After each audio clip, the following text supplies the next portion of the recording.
नमस्कार विद्यार्थी मित्रांनो, टीसीसी मध्ये तुमचं स्वागत आहे. आज मी घेऊन आलेलो आहो. आज पेपर झालेला आहे विंटर 2025 बेसिक मॅथमॅटिक्स M1 याचा टोटल सोल्युशन आणि टोटल विश्लेषण आजच्या या व्हिडिओमध्ये राहणार आहे. तर विद्यार्थी मित्रांनो, तुम्ही चेक करा तुम्हाला किती मार्क्स मिळालेले आहेत. मी टोटल प्रत्येक क्वेश्चनचे आन्सर सांगणार आहे या व्हिडिओमध्ये आणि तुम्ही मला कमेंट सेक्शन मध्ये सांगायचं आहे की तुम्हाला किती मार्क्स मिळालेले आहेत. तर सुरू करूया आजचा व्हिडिओ. तर बघा 311302 आजची तारीख आहे 25/11/2025. सब्जेक्ट आहे basic mathematics winter 2025 basic mathematics. तर याचं वेटेज आहे 70 मार्क्स. तर याचं आता आपण विश्लेषण चालू करू. तर सर्वात पहिले क्वेश्चन नंबर जो फर्स्ट आला होता, तर क्वेश्चन नंबर फर्स्ट मध्ये याच्यामध्ये तुम्हाला एनी 5 सॉल्व्ह करायचे होते. वेटेज होतं 10 मार्क्स. तर पहिला क्वेश्चन आहे find the value of log 5/6 plus log of 12/35 plus log 7/2. याचे आन्सर विद्यार्थी मित्रांनो असं येणार, जर समजा log a plus log b plus log c log a into b into c या दोघांचा सर्वांचा मल्टिप्लाय होऊन जाईल आणि इथे येणार आहे log 1 आणि log 1 म्हणजे याचा आन्सर येते 0. याचा आन्सर काय येते 0. जर विद्यार्थी मित्रांनो याचा आन्सर जर 0 आला असेल तर तुमचं हे प्रॉब्लेम बरोबर आहे आणि तुम्हाला 2 मार्क्स मिळतील. नेक्स्ट होतं without using calculator find the value of sine 210 degree. तर याला काय करायचं होतं, 210 ला 90 ने डिवाइड करायचं होतं आणि त्याच्यानंतर असं येणार होतं ते इथं असं लिहायचं होतं तुम्हाला sine 3 multiply by 90 plus 30. Sine 3 multiply by 90 plus 30 आणि त्याच्यानंतर एक प्लसचं साइन काढून पॉझिटिव्ह निगेटिव्ह साइन कॉस. तर इथं साइनचे 90चे 3 क्वाड्रंट 1 2 3 म्हणजे मायनस कॉस 30 म्हणजे याचे आन्सर आहे -1/2. तर विद्यार्थी मित्रांनो जर समजा तुमचं जर याचे आन्सर -1/2 आला असेल तर तुमचा प्रॉब्लेम बरोबर आहे, नाही तर तुमचा प्रॉब्लेम चुकलं. प्रॉब्लेम नंबर 3 बघा find the equation of line passes through the point 3, -4 and slope दिलेला आहे 3/2. इथं फॉर्म्युला लागत होता y - y1 is equal to m इन ब्रॅकेट x - x1. हा फॉर्म्युला लावायचा होता आणि तुम्हाला याचा लाईनचं इक्वेशन येते x - y - 7 is equal to 0. जर विद्यार्थी मित्रांनो हे जर तुमचं आन्सर आलं असेल x - y - 7 is equal to 0 तर तुमचा प्रॉब्लेम बरोबर आहे. त्याच्यानंतर question number D f of x is equal to x³ - 9x plus 1 find f of 2 आणि f ऑफ 3. हे आता बघा f च्या अंदर 2 आहे, x च्या जागी 2 पुट करायचं होतं. याचा आन्सर येते -9 आणि इथे f च्या अंदर 3 आहे तर x च्या जागी 3 पुट करायचं होतं. याचा आन्सर येते 1. जर तुमचं -9 आणि 1 जर उत्तर आलं असेल तर तुम्हाला भेटेल 2 पैकी 2 मार्क्स. इथं बघा ई नावाचा question find dy/dx if y is equal to e to the power x into sine x. इथं लागते प्रोडक्ट रूल. पहिला जसाच्या तसा, दुसऱ्याचा डेरिव्हेटिव्ह साइन x चा डेरिव्हेटिव्ह cos x प्लस दुसरा जसाच्या तसा साइन x जसाच्या तसा पहिल्याचा derivative e to the power x. इथे e to the power x काय करायचा होता कॉमन. याचा आन्सर आहे e to the power x in bracket cos x plus sign x. जर हे जर तुमचा आन्सर आला असेल तर तुमचा प्रॉब्लेम बरोबर आहे, नाहीतर प्रॉब्लेम तुमचं चुकलं. तर बघा आता problem number F find the slope of tangent y is equal to 2x - x² at point 2, 0. तुम्हाला काय करायचं होतं याला डेरिव्हेटिव्ह काढायचा होता. 2 जसाच्या तसा x चा डेरिव्हेटिव्ह 1 आणि x² चा डेरिव्हेटिव्ह येते 2x 2 - 2x आणि ऍट पॉइंट 2, 0 तर x च्या जागी 2 पुट करायचं होतं. याचा आन्सर येते -2. जर तुमचा जर आन्सर जर -2 आला असेल तर प्रॉब्लेम बरोबर आहे, नाहीतर प्रॉब्लेम चुकलं. इथं एक कोएफिशियंट ऑफ व्हेरिएशन काढायचा होता. कोएफिशियंट ऑफ व्हेरिएशनचा फॉर्म्युला होता sigma divided by x bar into 100 म्हणजे इथं लिहायचं होतं 5 डिवायडेड बाय 34.5 मल्टिप्लाय बाय 100. याचं जर समजा तुम्ही जर कॅल्क्युलेशन केलं असतं तर हे आलं असतं 14.49%. तर हे झालं तुमचं CV. फॉर्म्युला आहे x bar upon sigma into 100. तर हे झाला पहिला क्वेश्चन सॉल्व्ह. तर विद्यार्थी मित्रांनो सांगा तुम्हाला याच्यात किती मार्क्स मिळाले पहिल्या क्वेश्चन मध्ये, कमेंट सेक्शन मध्ये नक्की सांगा. आता घेऊ आपण क्वेश्चन नंबर 2. ओके, तर आता क्वेश्चन नंबर 2 बघा. क्वेश्चन नंबर 2 अत्यंत सोपी आला होता. तर क्वेश्चन नंबर 2 मधलं पहिलं क्वेश्चन होतं फाइंड XYZ. तुम्हाला काय करायचं, हा मॅट्रिक्स आहे या 2 याच्यासोबत मल्टिप्लाय करायचा होता. नंतर या दोघांची ऍडिशन, याचा आन्सर याच्यासोबत मल्टिप्लाय आणि फायनल आन्सर आलं असतं तुमचं x इज इक्वल टू येते 31, y इज इक्वल टू येते 53 आणि z इज इक्वल टू येते 19. तर विद्यार्थी मित्रांनो हे जर तुमचं आन्सर आलं असेल तर तुमचा प्रॉब्लेम बरोबर आहे आणि तुम्हाला मिळतील 4 पैकी 4 मार्क्स. त्याच्यानंतर second number if A is equal to 1 minus 5 6 4 1 0 0 minus 1 where A B is singular or non singular. पहिले ए आणि बी चा मल्टिप्लाय करायचा होता. ए आणि बी चा मल्टिप्लाय येते 1 5 6 minus 4. नंतर याचा काढायचा होता डेरिव्हेटिव्ह म्हणजे डिटर्मिनंट. याचा मल्टिप्लाय 1 into -4 -4 मध्ये साइन मायनस 5 into 6 30. डिटर्मिनंट काढला असता -4 -13 म्हणजे -34 is not is equal to 0 म्हणजे हे नॉन सिंग्युलर मॅट्रिक्स आहे. काय आहे? Non singular. किती आन्सर पाहिजे होतं? -34. त्यानंतर रिसॉल्व्ह इंटू पार्शियल फ्रॅक्शन अत्यंत सोपी प्रॉब्लेम. साइन थिटाला एक्स कन्सिडर करायचं होतं. इथे लिहायचं होतं x+1 x+2 x+3. ए चं आन्सर आलं -1 आणि बी चं आन्सर येते 2 आणि आखरीले रिप्लेसमेंट एक्सच्या जागी साइन थिटा. तर -1 -2 जर आलं असेल तर तुमचा प्रॉब्लेम बरोबर आहे. क्वेश्चन नंबर सेकंड मधला D. Prove that tan A into tan 60 minus A into tan 60 plus A is equal to tan 3A. इथं tan A minus B चा फॉर्म्युला लागला असता tan A minus tan B upon 1 plus tan A into tan B. इथं tan A plus B चा formula लागला असता tan A plus tan B upon 1 minus tan A into tan B. दोघांचा multiply करायचा होता. नंतर या tan A ने मल्टिप्लाय. आन्सर आला असता tan 3. Problem is solve. जर असं प्रूव्ह असं केलं असेल तुम्ही तर तुम्हाला 4 पैकी 4 मार्क्स भेटतील. तर आपला क्वेश्चन नंबर 2 झालेला आहे. तर तुम्ही सांगा मला क्वेश्चन नंबर 2 मध्ये तुम्हाला किती मार्क्स मिळाले. आता घेऊ क्वेश्चन नंबर 3. आता क्वेश्चन नंबर 3 बघा. तर हे प्रॉब्लेम आहे फॅक्टरायझेशनचं. cos A plus cos 3A upon sine 3A minus sine A. इथं cos C plus cos D चा फॉर्म्युला लागला असता आणि इथं sine C minus sine D चा फॉर्म्युला लागला असता. cos C plus cos D चा फॉर्म्युला आहे 2 cos C plus D by 2 into cos C minus D by 2.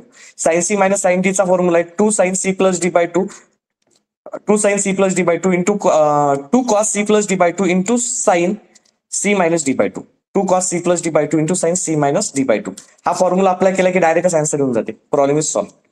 त्यानंतर बघा क्वेश्चन नंबर 3 बी मध्ये. Prove that cos 4/a plus tan 3/5 is equal to tan inverse 27/11. इथं cos inverse 4/5 आहे.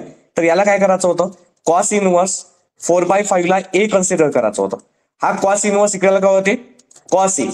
मग या cos ए वरून तुम्हाला काढायचा होता साइन ए. cos ए वरून काय काढायचा होता? Sine A. Trigonometry identity. नंतर काढायचा होता tan ए. tan ए म्हणजे होते sine A upon cos A. Sine A upon cos A. मग इथं भेटला असता या cos इनवर्स कन्वर्ट करायला लागलं होतं tan इनवर्स मध्ये. मग इथं tan इनवर्स मध्ये कन्वर्ट आणि हा tan इनवर्स. तिथं फॉर्म्युला लागला असता tan inverse x plus tan inverse y is equal to tan inverse x plus y upon 1 minus x y. हा फॉर्म्युला इथं अप्लाय झाला असता आणि प्रॉब्लेम सॉल्व्ह झाला असता. अत्यंत सोपी आहे. आता बघा question number c. Find the equation of line passes through the point. आपल्याला लाईनचं इक्वेशन काढायचं आहे. लाईनचं इक्वेशन काढायचं आहे तर दोन प्रकारे इक्वेशन काढता येते. एक तर पाहिजे आपल्याला पॉइंट. एक पॉइंट दिलेला आहे 2,5 आणि एक अजून पॉइंट पाहिजे किंवा स्लोप पाहिजे. त्यानं काय दिलं? पॉइंट ऑफ इंटरसेक्शन दिलं. Point of intersection x plus y is equal to 0 आणि एक भेटलं 2x minus y is equal to 9. हे सायमल्टेनियसली सॉल्व्ह करायचं होतं. इथं एक पॉईंट निघाला असता क्यू. तो पॉईंट निघाला असता 3, -3 3, आणि हा एक पॉईंट आणि हा एक पॉईंट. इथं 2 पॉईंट फॉर्म लागला असता आणि याचा फायनल आन्सर येते 8x plus y minus 21 is equal to 0. This is the final answer. अत्यंत सोपी आहे. त्यानंतर बघा हे डेरिव्हेटिव्हचा प्रॉब्लेम आहे. Find dy by dx sine y is equal to log of x plus y. इथं करायचं होतं differentiate with respect to y. Sine वायचा डेरिव्हेटिव्ह आला असता कॉस वाय. वायचा डेरिव्हेटिव्ह आला असता dy बाय dx. तसाच लॉग x प्लस वायचा आला असता 1 अपॉन x प्लस वाय आणि या x प्लस वायचा कंपोजिट फंक्शन लागला असता. x चा डेरिव्हेटिव्ह 1, वायचा डेरिव्हेटिव्ह dy बाय dx. नंतर या 1 अपॉन x प्लस वायनं काय करायचं होतं? मल्टिप्लाय करायचं होतं. dy बाय dx एका साईडला ट्रान्सफर करायचं होतं. आता dy बाय dx जर एका साईडला जर आपण काय केलं असतं? ट्रान्सफर केलं असतं तर याचा फायनल आन्सर येते 1 अपॉन x प्लस वाय इथं कॉस वाय मायनस 1. जर विद्यार्थी मित्रांनो जर तुमचं जर हे आन्सर आलं असेल dy of dx is equal to तर तुमचं हे प्रॉब्लेम 4 पैकी 4 मार्क्स मिळतील. नाहीतर जर हे जर आन्सर आलं नाही तर तुमचं प्रॉब्लेम चुकलं. आता घेऊ क्वेश्चन नंबर 4. क्वेश्चन नंबर 4 मध्ये बघा इथं हा पॅरामेट्रिक वाला टॉपिक आहे. पॅरामेट्रिकचा टॉपिक कसा आहे? x is equal to a in bracket 2 theta minus sin 2 theta, y is equal to a in bracket 1 minus cos 2 theta. 2 जर आता बघा a कॉन्स्टंट आहे जसाच्या तसा, 2 पण जसाच्या तसा, थिटाचा डेरिव्हेटिव्ह 1 आला असता, साईनचा डेरिव्हेटिव्ह ते कॉस साइन 2 थिटाचा कॉस 2 थिटा, 2 थिटाचा 2, मग 2 कॉमन काढला असता. आता हा a जसाच्या तसा, 1 चा डेरिव्हेटिव्ह 0, कॉसचा डेरिव्हेटिव्ह ते मायनस साइन थिटा, कॉस 2 थिटाचा मायनस साइन 2 थिटा आणि साइन 2 थिटाचा इंटू 2. तर याचं जर समजा कॅल्क्युलेशन करून डी वगैरे सॉल्व्ह करून इथं आलं असतं कॉट थिटा. काय आलं असतं? Cot theta. आणि थिटाच्या जागी π/4 जर पुट केलं तर कॉट π/4 म्हणजे किती येते? 1. याचा आन्सर आला असतं 1. हा टॉपिक आहे लॉगॅरिथमिकचा. याला स्पेशल सॉल्व्ह करायचं होतं. x⁴x ले यू कन्सिडर करायचं होतं. काय कन्सिडर करायचं होतं? You taking log both side. म्हणजे याचा फायनल आन्सर असेल x⁴x in bracket 1 + log x. त्याच्यानंतर या a⁴x चा आन्सर येते a⁴x इंटू लॉग ए. आणि त्याच्यानंतर हा a⁴a कॉन्स्टंट आहे, याचा डेरिव्हेटिव्ह 0. याचं स्पेशल सॉल्व्ह करून हे येते आणि याचं हे. ओके. त्यानंतर एक अत्यंत सोपी क्वेश्चन आला होता, find range and coefficient of range. तर याच्यात काय आला होता आपल्याला? यल म्हणजे होते लार्जेस्ट व्हॅल्यू. यल म्हणजे काय होते? Largest value. लार्जेस्ट व्हॅल्यू आहे 59, पण याच्यात 0.5 ऍड करायचा होता. आणि यस म्हणजे होते स्मॉलेस्ट व्हॅल्यू आहे 10. तर याच्यामध्ये 0.5 मायनस करायचा होता.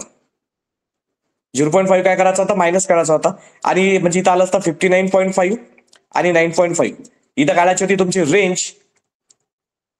तर रेंज आली असती तुमची 50 आणि कोएफिशियंट ऑफ रेंज हे आली 0.725. जर आन्सर आलं असेल तर तुम्हाला 4 पैकी 4 मार्क भेटतील. तर क्वेश्चन नंबर 4 आपले 3 प्रॉब्लेम झालेले आहेत. आता त्याच्यानंतरचे नेक्स्ट क्वेश्चन घेऊ. हे प्रॉब्लेम अत्यंत सोपी होते. बघा, find the mean deviation about mean. तर सर्वात पहिले मीनचा फॉर्म्युला लावायचा होता, summation of xi upon n mean. मग त्याच्यानंतर मीन काढल्यावर तुम्हाला मीन डेविएशनचा फॉर्म्युला लावायचा होता. फॉर्म्युला आहे summation of xi minus x bar upon n. आणि याचा आन्सर येते 4.25. 4.25. जर समजा तुमचं 4.25 जर याचा आन्सर आला असेल तर तुमचं प्रॉब्लेम बरोबर आहे, नाही तर चुकलं. हे मोर कन्सिस्टन्सीचा प्रॉब्लेम आहे.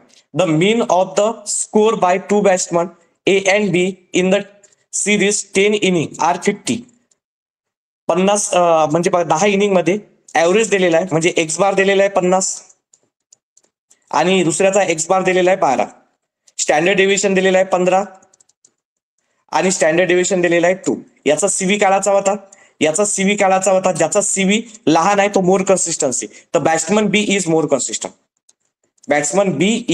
Consistent.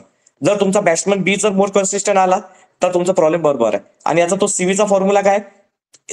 Sigma upon x bar into 100.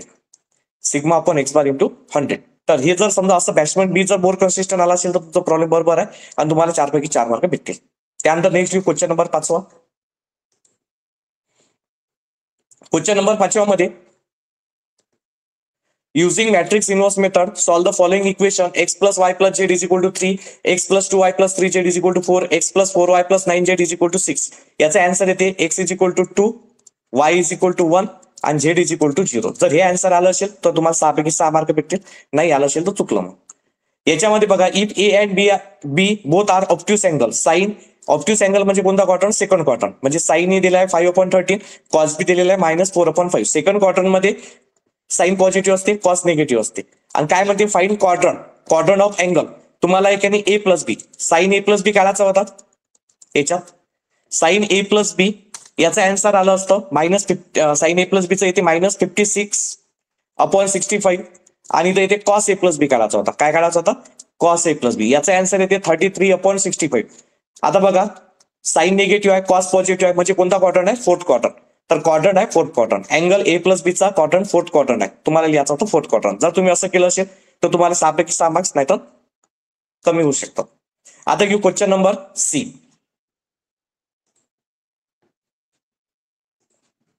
पाचव्यातला C. तर याच्यामध्ये बघा, find the length of perpendicular from, म्हणजे की परपेंडिक्युलर डिस्टन्स फ्रॉम लावला होता. d = ax1 + by1 + c upon √a² + b². याचा आन्सर 18/5 येते. जर 18/5 युनिट जर आलं असेल तुमचं प्रॉब्लेम तर तुमचा प्रॉब्लेम बरोबर आहे, नाही तर प्रॉब्लेम चुकलं. त्यानंतर ही प्रॉब्लेम आहे अक्यूट अँगल थिटाचा. Tan theta is equal to mod of M1 minus M2 upon 1 plus M1 M2. याचा आन्सर येते टॅन इनवर्स 5/12 म्हणजे आन्सर इन पॉईंट मध्ये 22.61 डिग्री. जर हे या दोनपैकी काही आलं तर 3 पैकी 3 मार्क भेटतील, नाहीतर चुकलं तर चुकलं. आता घेऊ question number 6, last question.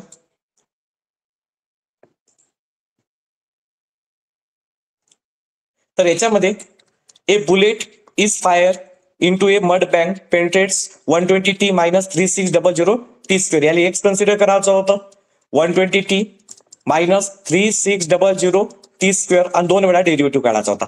T ची व्हॅल्यू याच्यात येते 1/60 आणि फायनल आन्सर येते, फायनल आन्सर याचं येणार आहे S is equal to 1 metre.